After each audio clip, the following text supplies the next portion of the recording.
British fans follow the driver, the Tifosi worship the brand, and for Hamilton, that means war. It slipped past most headlines, buried in a calm quote. But Hamilton wasn't just comparing fan bases, he was warning us. In England, it's more of a one-on-one relationship. With Ferrari, people are drawn to the team. Read that again, slowly. That's not sentiment, that's a fracture line. Because behind the smiles and praise lies the truth. In Maranello, no one is bigger than the red, not even a 7-time champion. And Hamilton, who built a career as the emotional epicenter of British racing, now finds himself a guest in a temple where the driver is always second to the myth. This is not about comfort, it's about identity. For the first time in his career, Lewis must win not just races, but hearts that were never his to begin with. And the shift has already begun. From subtle setups to coded language, Hamilton isn't adapting to Ferrari, he's reshaping it from within. The real question now is, who inside Ferrari is helping him? And who's ready to push back? Hamilton isn't adapting to Ferrari, he's forcing Ferrari to adapt to him, and not everyone is on board. Behind the scenes, something shifted after China. His sprint pole wasn't just a statistical feat, it was a message. Telemetry showed a radically different balance preference, defying Ferrari's standard setups. Hamilton had overridden internal advice, and it worked. The engineers weren't unanimous, some saw it as defiance, others as liberation.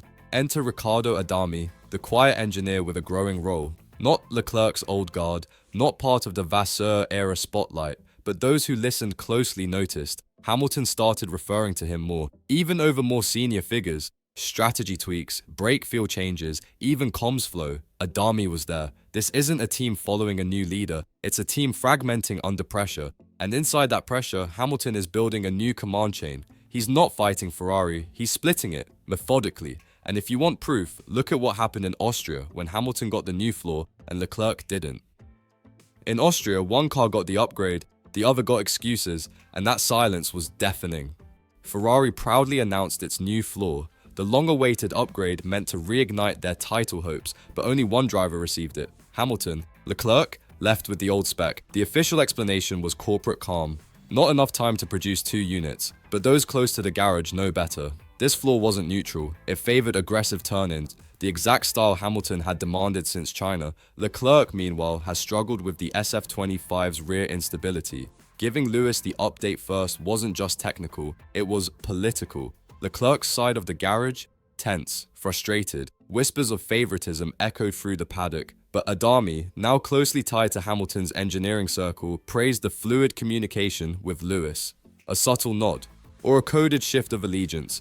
This wasn't about time constraints, it was a message, and Leclerc heard it, loud and clear. Now all eyes turn to Silverstone, where loyalty, legacy, and leadership collide in the most symbolic battlefield yet.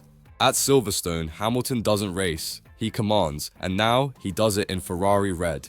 9 wins, dozens of overtakes, countless memories soaked in British flags and roaring grandstands. Silverstone isn't just a track for Hamilton, it's his cathedral, but this year something changes. The red suit, the scarlet cap, and the weight of Maranello stitched into his shoulders, and yet, listen closely to his words before the race. "I'm proud to wear red here," he said, "but it's the love from the fans that powers me." That wasn't nostalgia, that was a reminder that no matter the team, the loyalty is personal, direct, and Hamilton knows it. As Ferrari embraces the mythology of the Tifosi, Hamilton walks into Silverstone backed by a force even stronger, individual devotion. British flags will wave, yes, but this time they'll do it for him, not the team he represents. Ferrari thought they were borrowing his talent, but now they realize they're standing on his stage. And when the lights go out, watch what happens. Because Silverstone doesn't forgive doubt or divided teams. You don't attack Maggots and Beckett's like that unless you're sending a message. Hamilton's Silverstone lap wasn't about pole position, it was about tone, about ownership, about reminding Ferrari and Leclerc, whose aura really fills the air when the British crowd roars. His sector through Copse into Maggots and Beckett's? Ferocious.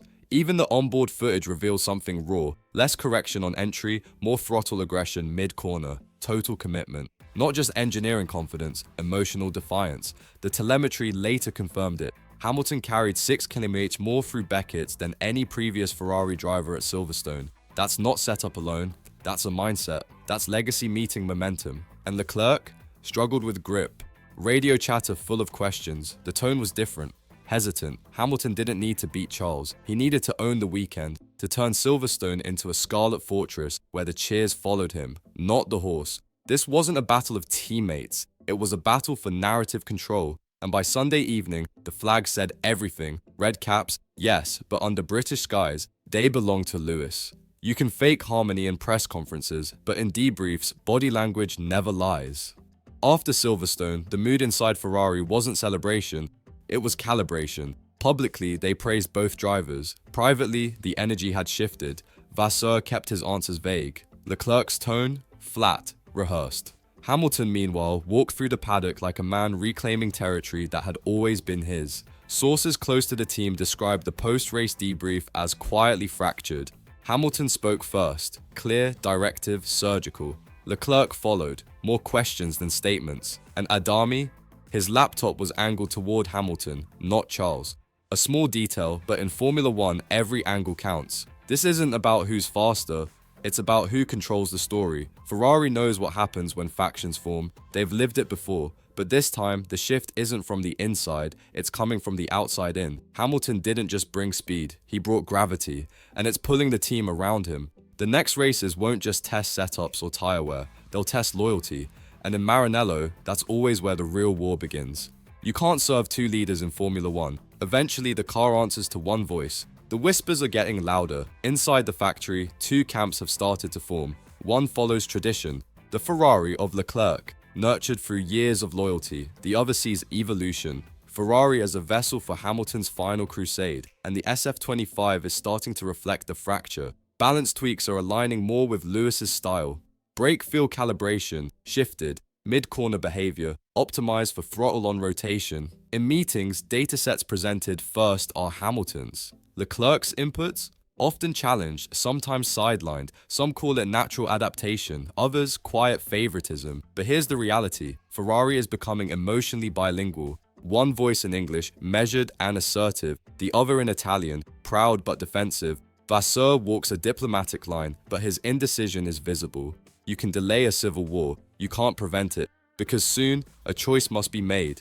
Build around a legacy, or preserve the loyalty, and whichever path they choose, the fallout will define Ferrari's soul for the next decade. This isn't about championships anymore, it's about identity, and Hamilton just forced Ferrari to confront it. Every data point, every radio message, every engineering decision this season has led to one truth. Ferrari is no longer just a team, it's a battleground of philosophies, one driven by tradition, loyalty, and Italian pride. The other by disruption, individual brilliance, and a driver who knows this is his final masterpiece. Hamilton didn't come to adapt, he came to conquer, not out of arrogance, but out of necessity. He knows what's at stake. The 8th title? Yes, but more than that, rewriting the end of his legacy on his terms, in their house. The fans feel it, the engineers whisper it, and Leclerc? He senses it too, not just a teammate, a symbol of what the old Ferrari was trying to preserve. The next races won't just crown winners, they'll expose fractures, and the answer to one question will echo far beyond 2025. Is Ferrari ready to transform, or will it burn trying to protect the past? Because truth won't be televised. But here, it's been decoded.